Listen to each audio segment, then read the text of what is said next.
نحمده ونصلي على رسوله الكريم اما بعد فاعوذ بالله من الشيطان الرجيم بسم الله الرحمن الرحيم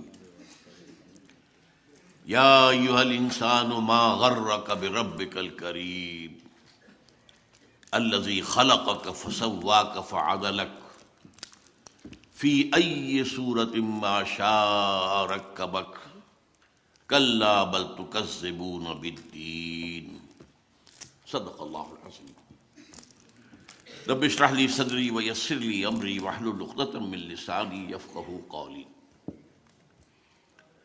حضرات، جو اس قسم کے اجلاس ہوتے ہیں جیسا کہ ہمارا آج کا ہے، ماشاءاللہ بہت کامیاب اجلاس ہے، تقاریر کے اعتبار سے بھی اور سامعین کے اعتبار سے بھی، لیکن اس میں صدارت نمائشی ہوتی ہے صرف اس لیے کہ ظاہر بات ہے کہ آخر میں صدر کے پاس کچھ کہنے کے لیے وقت ہی نہیں رہتا۔ اب ظاہر بات ہے کہ 12:30 سے اوپر ہو چکے، 12:35، اور میرا خیال ہے کہ غالباً 7 بجے اذان کی آواز بھی آ جائے گی۔ مجھے بہت اختصار کے ساتھ کچھ عرض کرنا ہوں۔ دوسرے یہ کہ جو فضا اس وقت ہمارے ہاں پیدا ہوئی ہے، خاص طور پر عزیز الزید حامد صاحب کی تقریر سے اور پھر لیاقت بلوچ صاحب کی بھی پر امید باتیں جو سامنے آئی ہیں، ان کے پس منظر میں شاید میری باتیں آپ حضرات کو کچھ زیادہ اچھی نہیں لگیں گی، اس لیے کہ میں تصویر کا ایک دوسرا رخ آپ کو دکھانا چاہتا ہوں۔ لیکن بات یہاں سے شروع کرتے ہیں کہ بھارت کے عزائم کیا ہیں۔ پہلی بات مجھے یہ کہنی ہے کہ اچھی طرح سمجھ لیجئے، ہندو چاہے وہ ہائی کاسٹ کا ہو چاہے لو کاسٹ کا ہو، دلت ہو شودر ہو، کسے باشد، اس نے دل سے پاکستان کو کبھی تسلیم نہیں کیا، اور پاکستان کا وجود اس کے سینے کا ناسور ہے۔ بھارت ماتا کا تقدس اور اس کے ٹکڑے کروا دینا یہ جرم عظیم ہے ان کے نزدیک، اور یہ گویا کہ جو بھی پاکستان کے خلاف جارحیت کے عزائم ہیں، یہ بالکل اس شعر کے مطابق ہے کہ نیش اقرب ناز پے کین است، اقتضائے طبیعت تشعین است۔ بچھو اگر ڈنک مارتا ہے تو کسی کینے کی وجہ سے، دشمنی کی وجہ سے نہیں مارتا، اس کی تو فطرت کا تقاضا ہے، اس سے وہ ڈنک مارنا ہی مارنا ہے۔ اب اس کو ذرا یاد کیجئے، اگرچہ نہرو اور پٹیل نے پاکستان کے قیام کو منظور کر لیا تھا، گاندھی سے ڈرتے تھے اور ماؤنٹ بیٹن سے کہا تھا جاؤ تم باپو کو تم راضی کرو، ہماری جرأت نہیں ہے کہ جا کر باپو سے کہہ سکیں کہ ہم تقسیم مانتے ہیں۔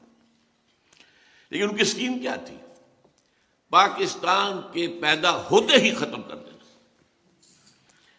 اس وقت پاکستان کے ریزروز جو روکے گئے، ہتھیار روکے گئے، بالکل پیرالائز کرنے کی کوشش۔ ویسٹ پنجاب سے ہندوؤں کا انخلا کرایا گیا، خود کرایا گیا۔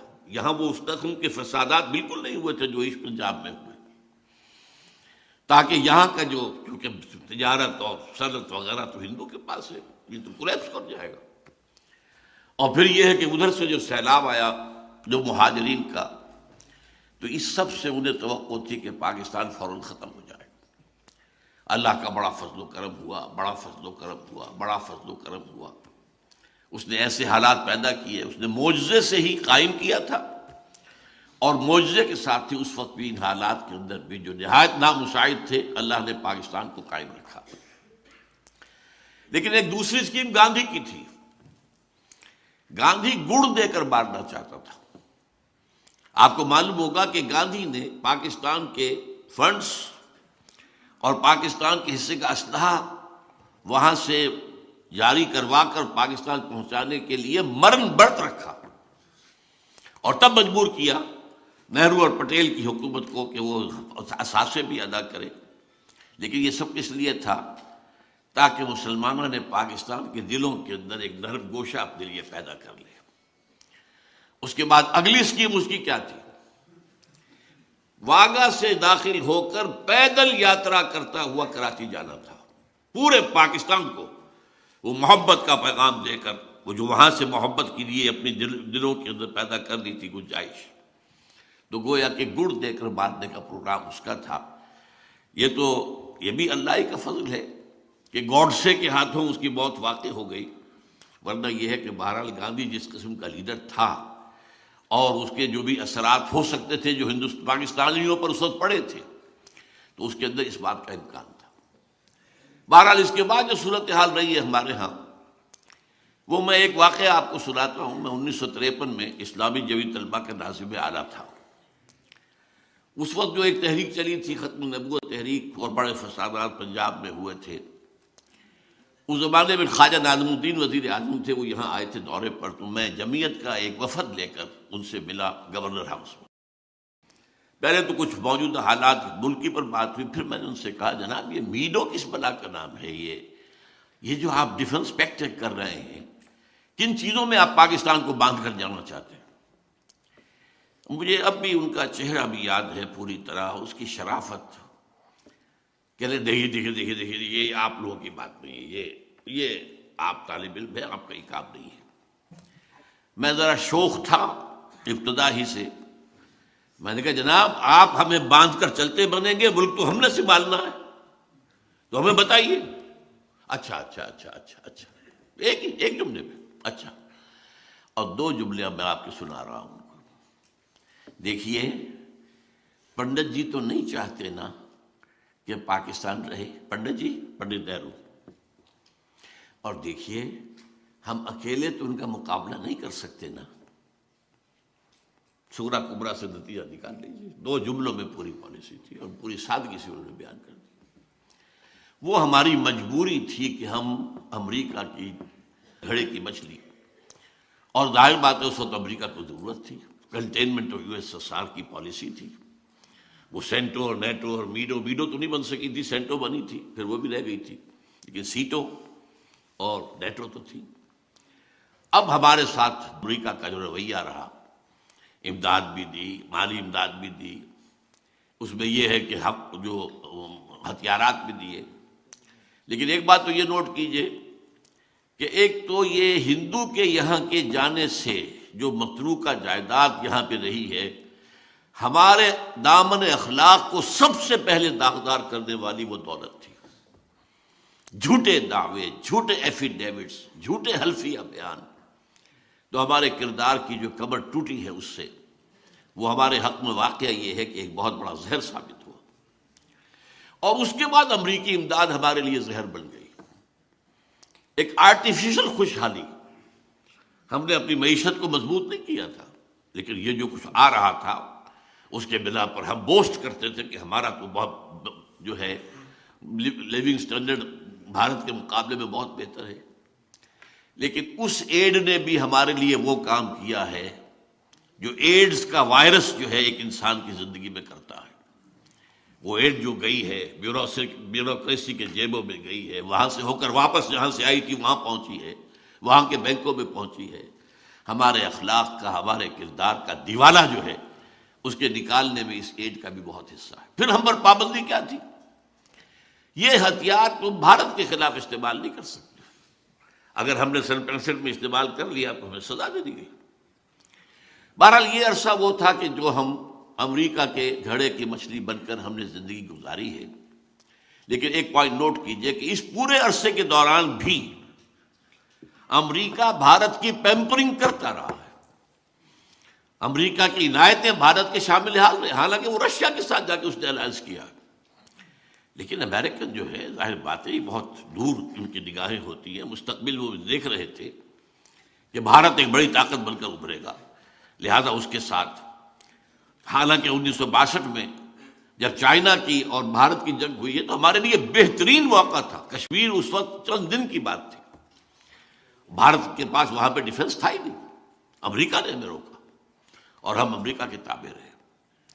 بہرحال یہ صورتحال ہے کہ جو ہماری رہی ہے، لیکن اب ایک بہت بڑی تبدیلی آ چکی ہے، عالمی حالات میں بھی، ریجنل حالات میں بھی، اندرونی حالات میں بھی۔ عالمی طور پر USSR ختم، کولڈ وار ختم، ہماری حیثیت ختم، ہماری ضرورت ختم ہے۔ یو ایس ایس آر کو آخر میں ڈسمینٹل کرانے کا کام بھی ہم سے کروا لیا، ہم نے اپنے لیے کیا۔ کوئی میں ضیاء الحق صاحب کو ہرگز بلیم نہیں کرتا، بلکہ اس کے لیے تو پروسیس تو بھٹو صاحب نے شروع کیا تھا، جب گل بدین حکمت یار اور یہ احمد شاہ مسعود وغیرہ کو بلا کر اس نے ایک مشن سپرد کیا تھا، بھٹو کے شروع ہوا کام تھا۔ خام خواہ ہمارے آج کل کے لوگ نامہ نگار جو ہیں وہ ضیاء الحق صاحب کو گالیاں دینے بیٹھ جاتے، اور ظاہر بات ہے کہ ضیاء الحق صاحب یہ نہ کرتے تو اس کا مطلب کیا تھا؟ رشیا تو آ گیا تھا، پھر پاکستان کہاں رکتا؟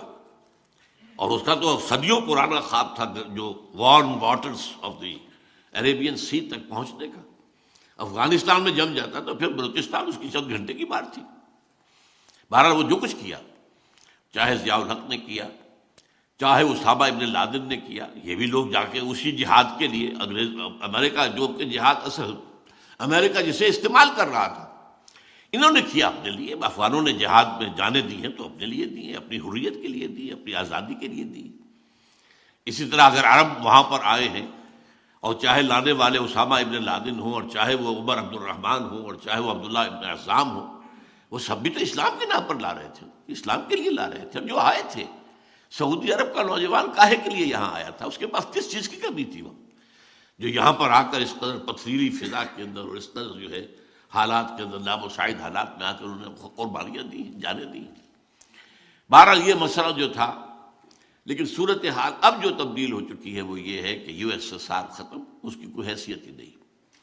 ابھی میں پچھلے دنوں پڑھ رہا تھا نیوز ویک میں کہ رشیا کی اکانومی میکسیکو کی اکانومی سے بھی چھوٹی ہے اس وقت۔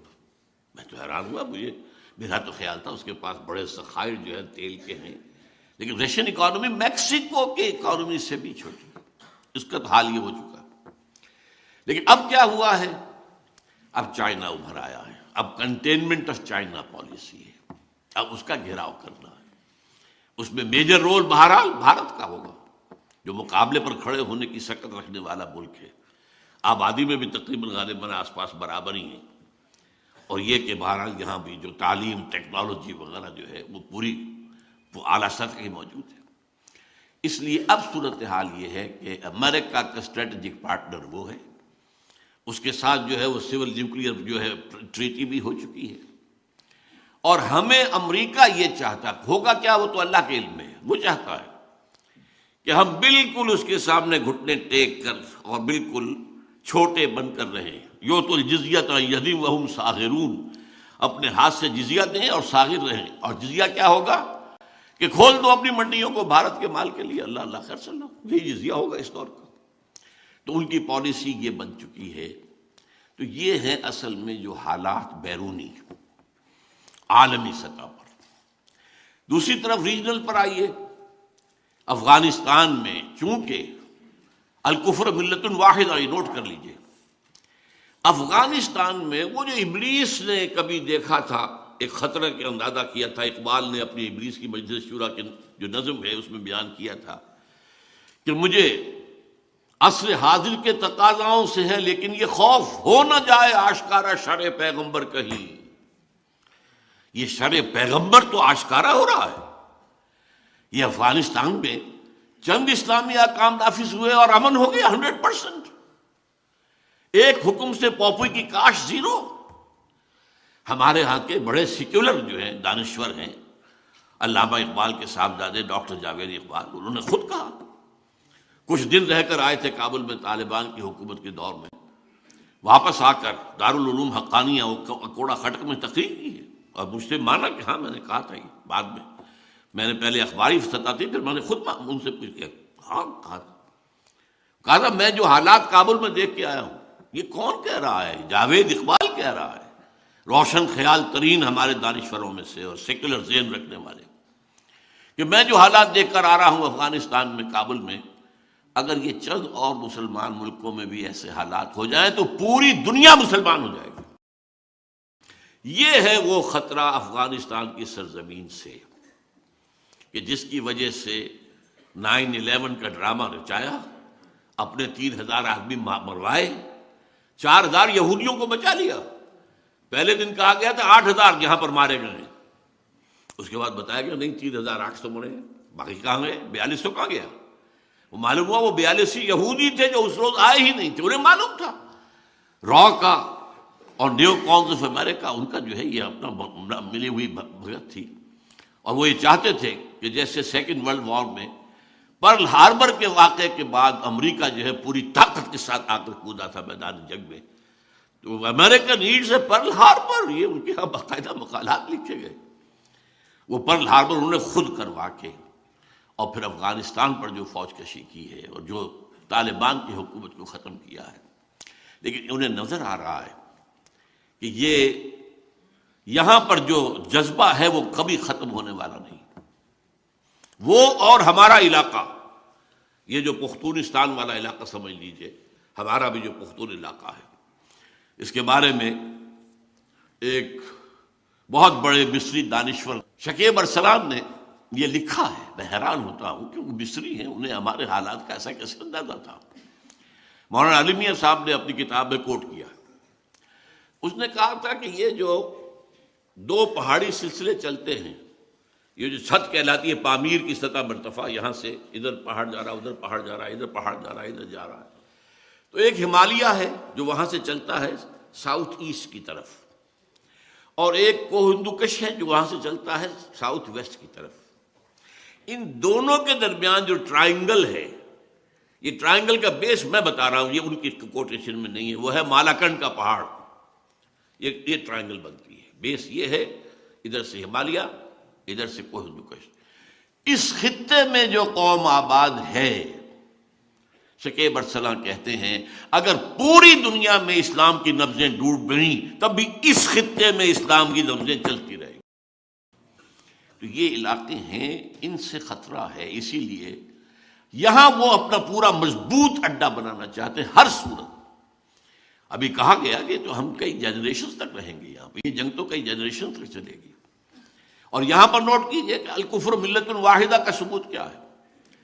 افغانستان کے خلاف رشیا بھی ان کی پیٹھ تھپکتا ہے، افغانستان کے خلاف چائنا بھی وہ ان کی پیٹھ تھپک رہا ہے، بلکہ وہاں اپنی فوج بھیجنے کو تیار ہے۔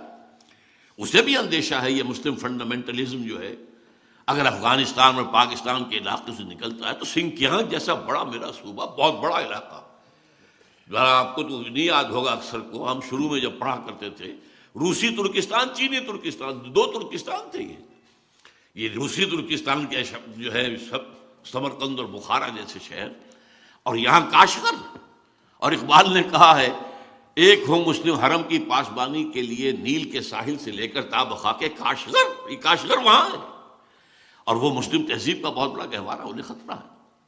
تو اس وقت صورتحال یہ ہے کہ الکفر ملت الواحدہ کی حیثیت سے افغانستان کے اندر ہر حالت میں انہیں جو ہے اپنے قدم جمائے رکھنے ہیں، اور اس کے لیے جو بھی کچھ انہیں کرنا پڑا وہ کرنے کو تیار ہوں۔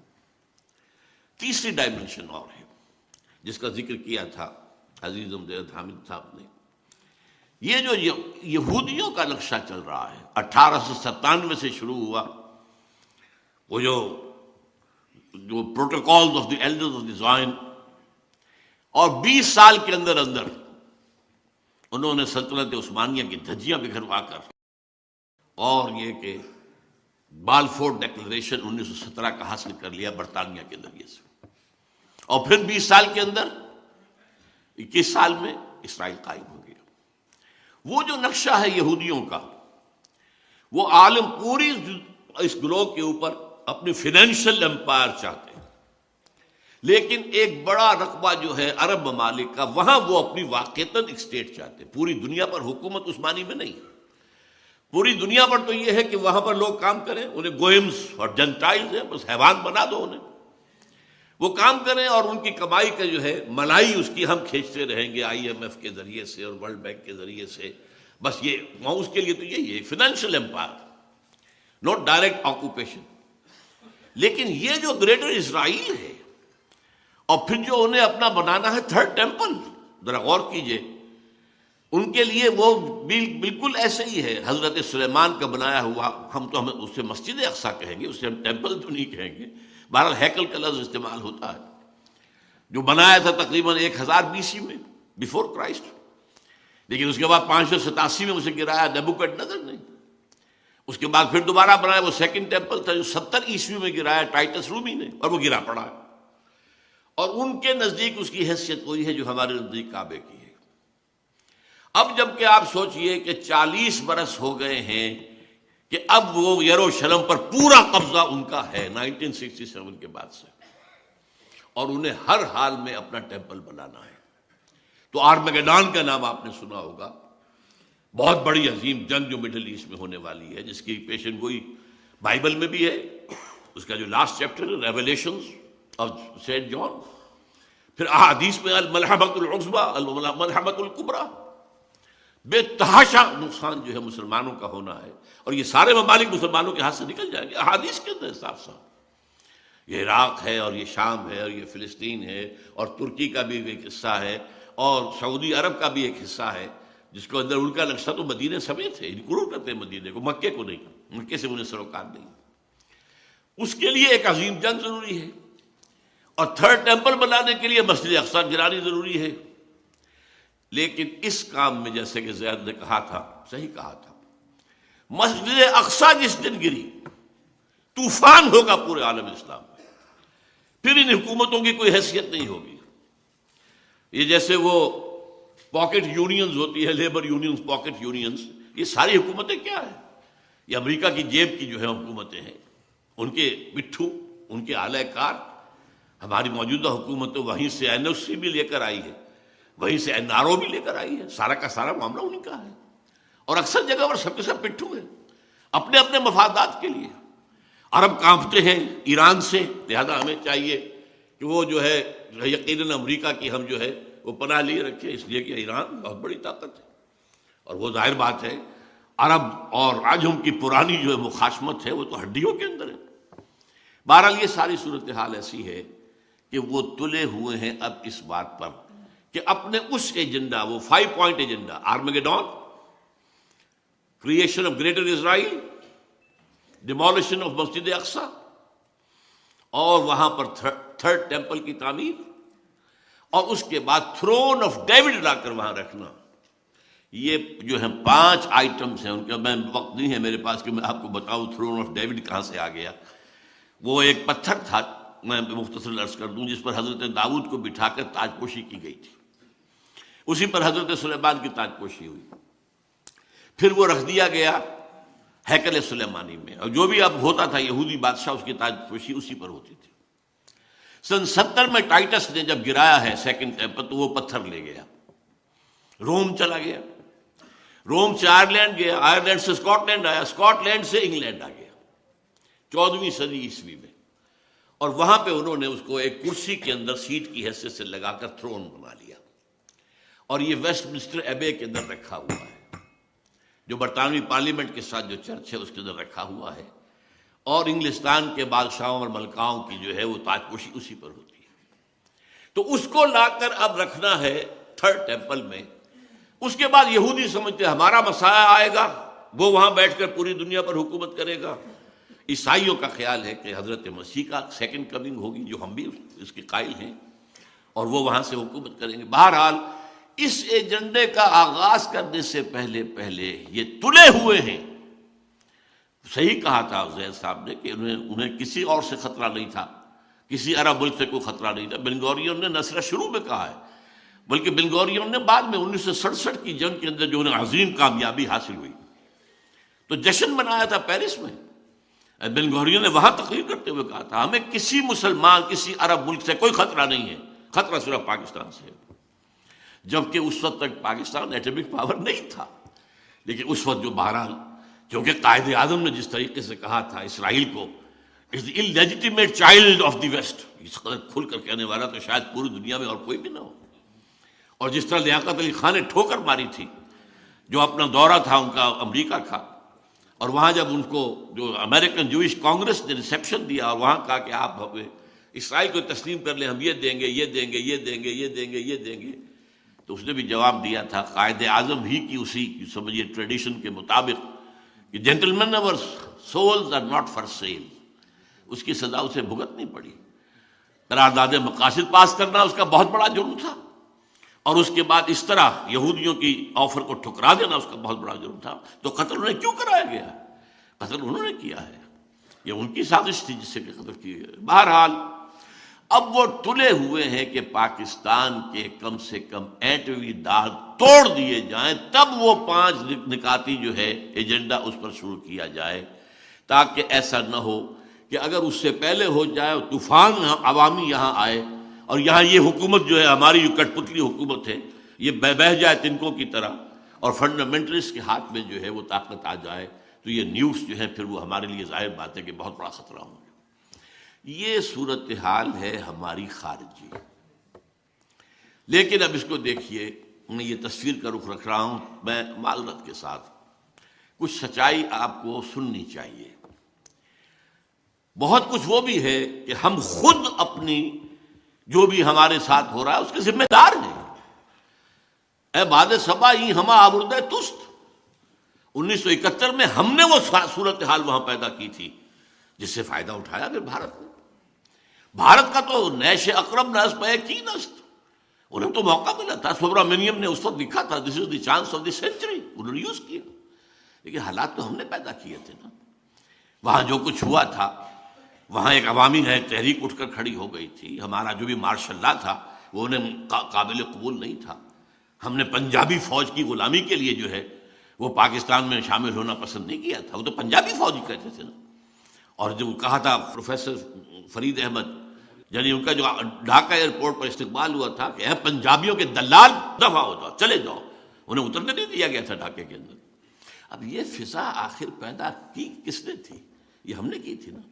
اسی وجہ سے چائنا کے پاس ہم گئے تھے تو چائنا نے کہا تھا it's your own creation, you have to deal with it, یہ تو آپ لوگوں نے کہ اپنے جو ہیں کرتوت آپ کے ہیں، اب اس کو سنبھالنا آپ ہی کو پڑے گا، وہ اس کو آنے کے لیے تیار نہیں ہوا۔ تو صورتحال یہ ہے کہ ہم اپنے حصے کو دیکھیں کہ جو ہمارا جرم ہے، اور اس میں میں نے آج جو آیت پڑھی ہے وہ یہ ہے کہ اللہ تعالیٰ کی طرف سے معجزے آتے ہیں، آتے رہے ہیں، لیکن اللہ کی شان غفاری اور رحیمی پر دھوکہ نہیں کھانا چاہیے۔ ایک وقت آتا ہے کہ اللہ تعالیٰ رسی کھینچ بھی لیتا ہے، پھر سزا بھی دیتا ہے۔ ان بطش ربک لشدید، تمہارے رب کی جو پکڑ ہے وہ بھی بہت سخت ہوتی ہے۔ ہاں وہ مہلت بھی دیتا ہے، وہ کریم بھی ہے، وہ غفور بھی ہے، وہ ستار بھی ہے، وہ ودود بھی ہے، وہ رؤوف بھی ہے، لیکن شدید العقاب بھی ہے، شدید الانتقام بھی ہے، وہ انتقام بھی لیتا ہے۔ انا من المجرمین منتقمون۔ اب ہمارے ہاں ہوا کیا ہے، ہمارا اصل مرض کیا ہے جس کو سمجھنا چاہیے، خدا کے لیے سمجھیے۔ دیکھیے ہم نے یہ ملک لیا تھا اللہ سے معجزے کے طور پر، اللہ نے ہمیں دیا۔ یہ اب اس کی تفصیل میں نہیں جا سکتا، میری کتاب سن 85 میں نے لکھی تھی استحکام پاکستان، میں نے ثابت کیا 100% معجزہ، کوئی حالات تھے ہی نہیں پاکستان کے بننے کے۔ یہ سمجھا گیا تھا یہ تو بارگیننگ کے لیے مسلم لیگ نے ایسی بات کہہ دی، اور کہاں کا سوال پیدا ہوتا ہے وہ ہندوستان کی تقسیم کا۔ لیکن بہرحال اللہ نے دیا ملک، ہم نے دیا تھا کیوں؟ اے اللہ ہمیں ہندو اور انگریز کی غلامی سے نجات دے، ہم تیرے دین کا بول بالا کریں گے۔ What did we do actually؟ اس میں کسی شخص کو چھوڑ دیجئے، جماعتوں کو چھوڑ دیجئے، بہرحال پوری قوم کا جرم ہے، پوری قوم کا جرم ہے۔ یقیناً اس میں چھوٹے ذمہ داری والے لوگ بھی ہیں، بڑی ذمہ داری والے لوگ بھی ہیں، والذی تولی کبرہ کی مثال بھی موجود ہے، لیکن میں اس تفصیل میں نہیں جانا چاہتا۔ بٹ دی فیکٹ ریمینس، 61 برس کہاں ہے وہ اسلام؟ یہ مذہب والا اسلام تو پوری دنیا میں ہے، انڈیا میں بھی ہے، مسجدیں ہیں، حج فلائٹس انڈیا سے بھی جاتی ہیں، اور بتایا مجھے یہ گیا ہے کہ سعودی عرب کے اندر مدینے اور مکے میں اور جدے میں جو ہندوؤں کے جو بھارت کے وہاں پر میڈیکل مشن ہیں وہ کہیں زیادہ بہتر ہیں پاکستان کے میڈیکل مشنز کے بجائے، جس قدر وہ خدمت کرتے ہیں لوگوں کی۔ وہاں سے حاجی جاتے ہیں، وہاں نمازیں ہیں، وہاں مسجدیں وہاں بھی ہیں۔ اس کام کے لیے تو ہم نے پاکستان نے لیا تھا۔ آپ مسجدیں تو آپ نے امریکہ میں جا کے بنا لی ہیں، لیکن یہ کہ یہ مذہب جو ہے یہ اور شے ہے، دین اور شے ہے۔ مذہب پھیل رہا ہے، fastest growing religion in the world is Islam, it's all the world accepted, لیکن اس دین کہاں ہے؟ ان الدین عند اللہ الاسلام ومن یبتغی غیر الاسلام دینا فلن یقبل منہ، یہ دین ہے۔ اذا جاء نصر اللہ والفتح ورأیت الناس یدخلون فی دین اللہ افواجا، وہ اللہ کا دین، اللہ کا نظام، وہ سیاسی، معاشی، وہ جس کو قائد اعظم اور علامہ اقبال کہتے رہے، اسلام کے اصول حریت و اخوت و مساوات، وہ دین جو کہ امن و امان بھی دے، جو انصاف بھی دے رہا ہو، جہاں یہ ہے ڈسکریمنیشن نہ ہو، جہاں کوئی بھوکا نہ ہو، کوئی شخص نہ ہو۔ حضرت عمر نے تو ایک یہودی کو بھیک مانگتے ہوئے دیکھا تو گورنر کو ڈانٹ پلا دی تھی۔ یہودی بوڑھا بھیک مانگ رہا تھا، تو کیسے اس کو کہ یہ تم جب جوان تھا تم اس سے جزیہ لے رہے تھے اور اب تم نے سڑک پر کھڑا کر دیا اس کو بھیک مانگنے کے لیے، اس کا وظیفہ مقرر کرو۔ وہاں یہ تھا کہ اگر کتا بھی اگر بھوکا مر جاتا ہے فرات کے کنارے یا دجلہ کے کنارے، عمر ذمہ دار ہوگا قیامت کے دن۔ وہ نظام، دنیا تو اس نظام کے لیے چشم براہ بیٹھی ہوئی ہے، دیکھنا چاہتی ہے، اس لیے کہ وہ نظاموں کا کلیش جو تھا وہ ایک گویا کہ ختم ہوا، ایک اعتبار سے کمیونزم کی موت واقع ہو گئی۔ اب وہ جو کیپٹلزم دوبارہ آیا ہے، گلوبلائزیشن کی شکل میں آ رہا ہے، تو اس کا بھی رد عمل ہوگا، اور ہے وہاں ہو رہا ہے۔ آپ کو معلوم ہے ڈیووس ہو یا کہیں اور ہو، یا جو واشنگٹن میں جہاں معاملہ ہوا تھا پہلے ورلڈ ٹریڈ آرگنائزیشن کا، تو وہاں مظاہرے کسی نے کیے، عالم اسلام میں تو کسی کو پتہ ہی نہیں کہ وہ جو فائنینشیل جو ہے ایک امپائر کیسے قائم ہو رہی ہے، کس طریقے سے آگے بڑھ رہی ہے، کیسے کیسے معاہدے ہو رہے ہیں۔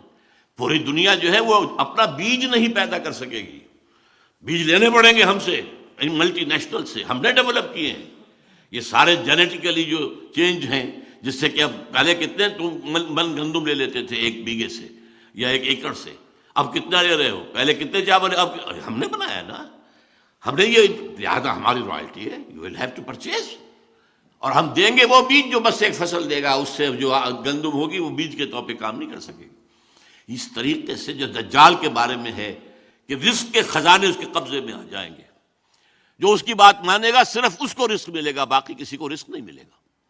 تو یہ ساری صورتحال اس وقت جو ہے ایسی ہے کہ معاملہ ہمارا جو ہے اندرون خانہ، ہم نے اللہ سے خلاف ورزی کی، اپنے وعدے کی، ہم نے غداری کی، اور اس کی سزا ملی ہے ہمیں، وہ نوٹ کیجئے۔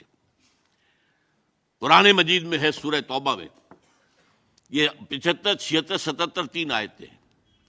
مدینے کے منافقین کی ایک خاص قسم کا ذکر ہے، وَمِنْهُمْ مَنْ آحَدَ اللَّهَ لَئِنْ آتَانَا مِنْ فَضْلِهِ لَنَصَّدَّقَنَّ وَلَنَكُونَنَّ مِنَ الصَّالِحِينَ فَلَمَّا آتَاهُم مِنْ فَضْلِهِ بَخِلُوا بِهِ وَتَوَلَّوْا وَهُمْ مُعْرِضُونَ فَعَاقَبَهُمْ نِفَاقًا فِي قُلُوبِهِمْ۔ ان میں وہ لوگ بھی ہیں جنہوں نے اللہ سے عہد کیا تھا کہ اگر اللہ ہمیں غنی کر دے تو ہم خوب صدقہ و خیرات کریں گے اور خوب جو ہے نیک لوگ بن جائیں گے۔ پھر اللہ نے غنی کر دیا تو اب بخل سے کام لیا، اب وہ تجوریوں میں تالے لگا دیے اور وہ رخ میں موڑ لیا، پیٹھ موڑ لی ہم سے۔ اس کی سزا کے طور پر ہم نے ان کے اندر نفاق کا روگ پیدا کر دیا۔ آج پاکستان کی پوری قوم اس سزا کے اندر مبتلا ہے۔ انسان پوری اس وقت دنیا کی منافق ترین قوم پاکستانی قوم ہے۔ اب اس نفاق کی کیا کیا شکلیں ہیں؟ نفاق باہمی، اب وہ قوم کہیں نہیں ہے، ڈھونڈ اب اس کو چراغ رخ زیبا لے کر۔ وہ جو قوم ہوتی تھی، وہ جو 45 46 47 میں قوم، وہ کہاں ہے؟ اب تو قومیتیں ہیں، اب تو عصبیتیں، صوبائی عصبیتیں ہیں۔ اگر قوم ہوتی تو آج تک کالا باغ ڈیم نہ بن چکا ہوتا۔ کس کو معلوم نہیں تھا کہ کس قدر اہم ہے، کتنا ضروری ہے ہماری معیشت کے لیے؟ لیکن نہیں، سندھی کو گوارا نہیں ہے، کوئی پشتون کو گوارا نہیں ہے، ایک قوم ہم نہیں ہیں۔ اب قومیتیں، عصبیتیں ہیں، نسلی ہیں، لسانی ہیں، مذہبی ہیں، تفرقہ مذہبی۔ نمبر 2، اخلاق کا زوال، جس نے کہ فرمایا حضور نے منافق کی 3 نشانیاں ہیں۔ جب بولے جھوٹ بولے، وعدہ کرے خلاف ورزی کرے، کہیں امین بنایا جائے تو غبن کرے اور خیانت کرے۔ یہ 3 چیزیں ہیں، یارڈ سٹک لے کر ناپ لیجئے اپنے معاشرے کو۔ اس معاشرے میں جو جتنا بڑا ہے اتنا ہی بڑا جھوٹا ہے، جو جتنا بڑا ہے اتنا ہی بڑا وعدہ خلاف ہے۔ آج آپ کا بادشاہ وہ ہے جو کہتا ہے وعدے کیا شے ہوتی ہے، کیا چیز ہوتی ہے؟ یہ تو صرف جو ہے کہنے کی باتیں ہوتی ہیں۔ بادشاہ ہے آپ کا، اور میں اس کو برا نہیں کہتا، میں کہتا ہوں اعمالکم اموالکم، حدیث سنائی تھی آپ کو زید صاحب نے۔ ہمارے اپنے اعمال ہیں جو ہمارے اوپر جو ہیں حکمران بن گئے ہیں۔ یہ کردار، یہ ہے ہمارا انڈیکس، علامت ہے اس قوم کے کردار کی۔ جھوٹ اور وعدہ خلافی اور غبن، اربوں کے غبن، اس میں تو ہم انتہا کر گئے. ہماری معیشت کی کمر توڑ دینے والا تو اصل معاملہ جو ہے وہ ہے اربوں کے غبن. اب تو کبھی انگریز کے زمانے میں اگر چند سو چند ہزار کی کچھ ادھر ادھر بات ہو جاتی تھی طوفان برپا ہو جاتا تھا، کیا ہوا، بہت بڑا اسکینڈل ہو گیا، بہت بڑا. اور اب تو کیا ہے، پھر یہ کہ اربوں ڈالر جو ہیں وہ بینک معاف کر رہے ہیں. اگر کوئی شخص چند ہزار کا مقروض ہو، عام آدمی، اس کا گھر قرقی کرا دیا جائے گا یا اس کے سامان قرقی کرا دیا جائے گا، اور اربوں ڈالر معاف ہو رہے ہیں. یہ جینے کے لچھن تو نہیں. کیا زمانے میں پنپنے کی یہی باتیں ہیں؟ Do you have a right to be a free nation? میرے نزدیک تو نہیں ہے. ہمارا جواز تو ختم ہو چکا ہے. ہم آئیڈیولوجیکل اسٹیٹ تھے، and from that point of view we are failed state. Ideology وہ کہاں ہے؟ کہیں بھی نہیں ہے. ہم تو کسی وطنیت کی بنیاد پر تو قائم نہیں ہوئے تھے، بلکہ وطنیت کی تو نفی کر کے پاکستان بنا تھا. ان تازہ خداؤں میں بڑا سب سے وطن ہے، جو پیرہن اس کا ہے وہ مذہب کا کفن ہے. بہرحال میں یہ ساری باتیں، جو ہمارا اندرونی حال ہے وہ کیا ہے ذرا غور کیجئے. یہ فزکس کی دو اصطلاحات ہیں، سینٹریپیٹل، سینٹریفیوگل فورسز. ایک وہ ہوتی ہیں کہ جو کسی چیز کو توڑنے اور پھاڑنے کی طاقتیں ہوتی ہیں، اور ایک وہ ہوتی ہیں جوڑنے کی طاقتیں ہوتی ہیں. اب آپ اندازہ کیجئے، آپ کے نارتھ پول پر بیٹھا ہوا ہے کون؟ اسفندیار ولی ابن عبد الولی ابن خان غفار خان، جس نے کہ پاکستان میں دفن ہونا قبول نہیں کیا، جلال آباد میں دفن ہوا ہے، جس کا نام سرحدی گاندھی تھا. حالانکہ وہ نوجوانی میں علماء دیوبند کا ایک عام کارکن تھا. حضرت شیخ الہند کا وہ پہرے دار کی حیثیت سے کھڑا تھا جب 1915 کے اندر مشاورت ہو رہی تھی کہ کیا کرنا چاہیے، جب وہ رومال تحریک، ریشمی رومال تحریک کا ایک نقشہ بن رہا تھا. ایک لمبا تڑنگا پٹھان ایک لاٹھی لے کر کھڑا تھا جو دروازے کے اوپر پہرا دے رہا تھا، وہ تھا خان عبد الغفار خان.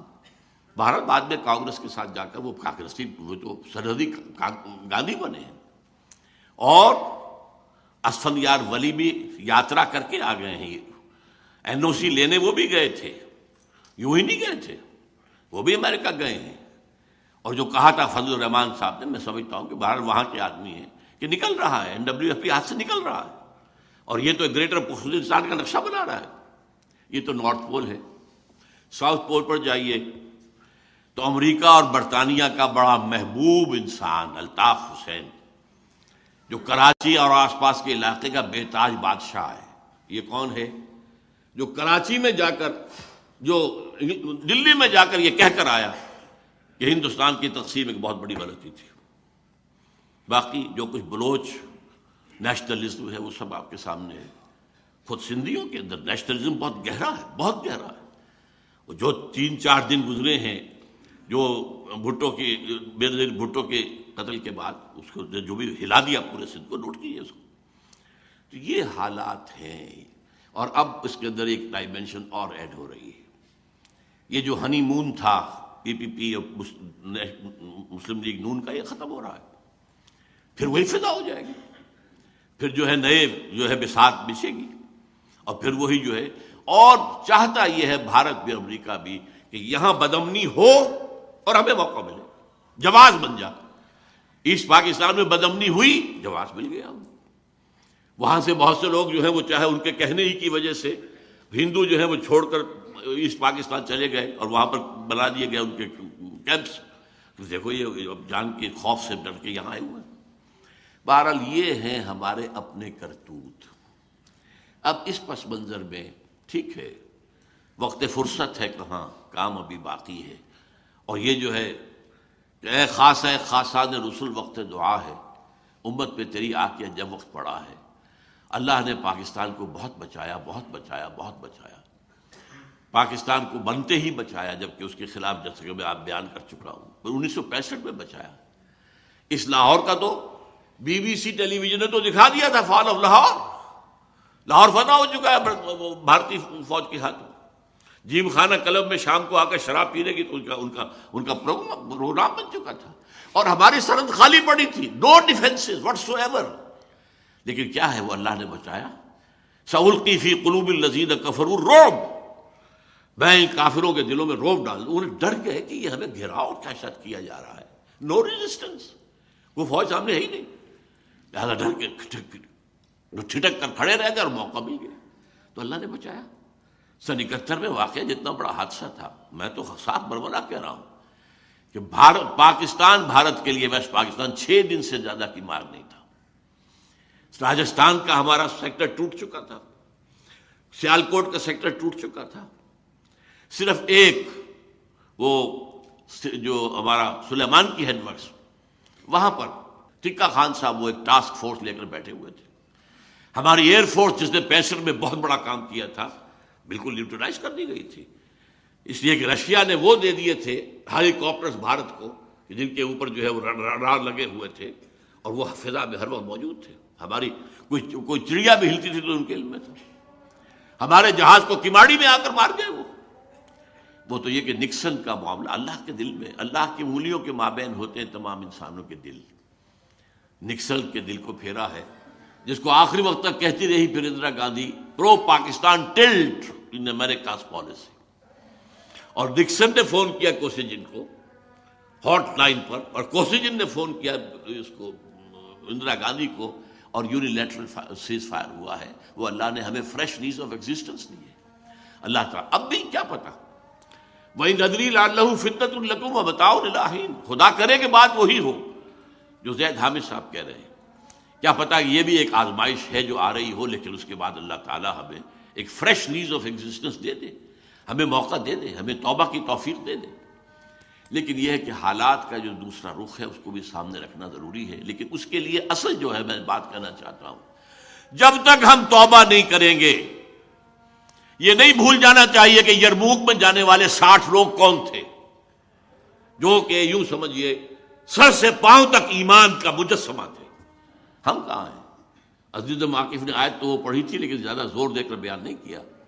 انتم الاعلون ان کنتم مومنین، تم ہی بلند رہو گے اگر تم مومن ہوگے۔ ہم نہیں ہیں مومن، ہم تو پیدائشی مسلمان ہیں صرف۔ قالت الاعراب آمنا قل لم تؤمنوا ولکن قولوا اسلمنا۔ یہ بدو کہہ رہے ہیں ہم ایمان لے آئے، نبی ان سے کہہ دیجئے تم ہرگز ایمان نہیں لائے ہو، ڈونٹ ڈیسیو یور سیلف، یوں کہو کہ ہم مسلمان ہو گئے۔ ہم مسلمان ہیں، پیدائشی مسلمان ہیں، وہ تو اللہ نے زبردستی ہمیں مسلمان بنا دیا ہے کہ ہمیں مسلمان والدین کے گھر میں پیدا کر دیا۔ ایمان کہاں ہے؟ اور مذہب بہت ہے، دین کہاں ہے؟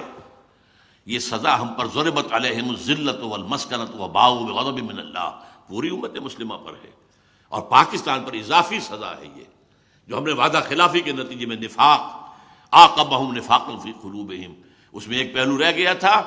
ہمارے ہاں کا سب سے بڑا نفاق کا مظہر ہمارا دستور ہے پاکستان کا، منافقت کا پلندہ، پورا اسلام اس میں موجود ہے، صرف ایک قرارداد مقاصد بھی کافی ہے اگر اس کے ساتھ ایک جملہ ایڈ کر دیا جائے کہ this article will take precedence over the whole of the constitution, اور کسی شے کی ضرورت ہی نہیں۔ لیکن وہاں تو اور دفعات بھی ہیں، لیکن ایسے چور دروازے ہیں کہ کوئی دفعہ مؤثر نہیں ہے۔ منافق اسی کو کہتے ہیں قانون، مسلمان حقیقت میں کافر، حقیقت میں ہمارا دستور کافر ہے، اس لیے کہ آپ نے بنا دی، جو بھی آئیڈیالوجی کاؤنسل بنا دی، ان کی سفارشات آ رہی ہیں اور پائل اپ ہو رہی ہیں، الماریاں بھر گئی۔ آج تک کوئی ایک سفارش بھی اسمبلی میں پیش نہیں ہوئی، اربوں روپیہ خرچ ہوا ان پر، اور ہے ہی نہیں دستور میں کچھ، بس سفارشیں پیش کرتی رہے گی، پیش کرتی رہے گی، پیش کرتی رہے گی، کرتے کرتے عمریں بیت گئی ہیں اور الماریاں بھر گئی ہیں، چاہے وہ منسٹری آف لا ہے اور چاہے وہ منسٹری آف فائننس ہے، کوئی اور ہے، لیکن یہ کہ کسی پر بھی نہیں عمل۔ یہ ہے وہ منافقت جس کی ہمیں سزا مل رہی ہے۔ تو اب توبہ کی ضرورت ہے، لیکن توبہ کے لیے 3 چیزیں میں کہوں گا۔ سب سے پہلے رذائل اخلاق سے اپنے آپ کو پاک کر کے فضائل اخلاق سے مزین کرنا۔ یہ جھوٹ بولنا مذہبی گناہ نہیں ہے تو اخلاقی گناہ ہے۔ وعدہ خلافی صرف مذہبی بات نہیں ہے، یہ تو ایک اخلاقی بات ہے۔ ہمارا کسی کو پر تہمت لگا دینا، کسی کے ساتھ سوء ظن کا معاملہ کرنا، خام خواہ، یہ سارے اخلاقی رذائل ہیں۔ پیٹھ پیچھے برائی کرنا، غیبتیں کرنا، ان سے دامن چھڑائیں۔ نمبر 2، شریعت پر جتنا بھی ممکن ہے عمل کرنا، لازماً عمل کیا جائے۔ وہ حصے ہیں جن پر عمل نہیں کر سکتے جب تک یہاں انقلاب نہ آئے اور اسلامی حکومت قائم نہ ہو جائے۔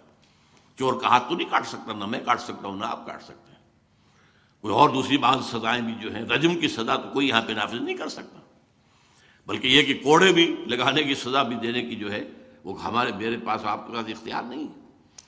لہذا یہ ہے کہ لیکن جس چیز پر امکان ہے، سب سے بڑی بات میں کہتا ہوں، پردہ اس ملک کے اندر کوئی ابھی تک مصطفیٰ کمال پاشا نہیں آیا جس نے کہ پردہ زبردستی ختم کرایا۔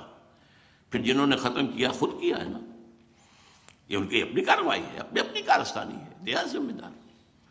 سود سے، انڈائریکٹ سود سے کوئی نہیں بچ سکتا، ڈائریکٹ سود سے تو بچے۔ ایک نمبر 3 یہ کہ عزم کریں کہ اب ہمیں اس ملک کے اندر اسلامی نظام قائم کرنا ہے۔ یہ عزم، یہ در حقیقت یہ ہے توبہ، ورنہ توبہ کی تسبیحیں پڑھنے سے توبہ نہیں ہوگی، توبہ کا ہفتہ منانے سے توبہ نہیں ہوگی، توبہ کے اجلاس کرنے سے توبہ نہیں ہوگی۔